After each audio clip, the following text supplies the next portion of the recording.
عوام کے لیے دروازے کھلے ہیں، جائز کام کے لیے سفارش کی ضرورت نہیں۔ شہریوں کو درپیش مسائل کا حل اور صاف ستھرا گوجرانوالہ اولین ترجیح ہے۔ کرپٹ افسران و اہلکاران اور کرپشن پر سمجھوتہ نہیں کیا جائے گا۔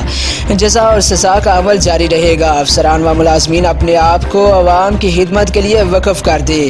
کسی سائل سے زیادتی برداشت نہیں کی جائے گی۔ باتوں پر نہیں، عمل پر یقین رکھتا ہوں۔ ان خیالات کا اظہار کمشنر گوجرانوالہ زاہد اختر زمان نے کالمسٹ فورم گوجرانوالہ کے عہدیداران سے ملاقات کے دوران بات چیت کرتے ہوئے کیا۔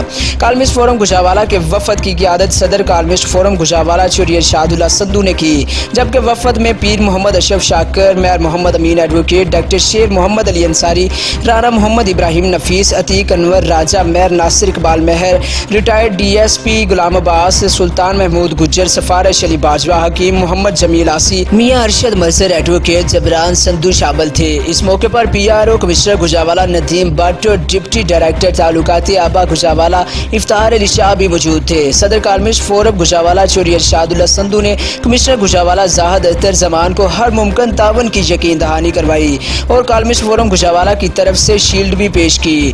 کمشنر گوجرانوالہ نے کالمسٹ فورم گوجرانوالہ کے عہدیداران کا شکریہ ادا کیا اور کہا کہ عوام کو درپیش مسائل اور ان کے حل کے لیے کالمسٹ فورم گوجرانوالہ سے رہنمائی لیتا رہوں گا۔ رپورٹ محمد زبیر مغل، ڈسٹرکٹ رپورٹر گوجرانوالہ۔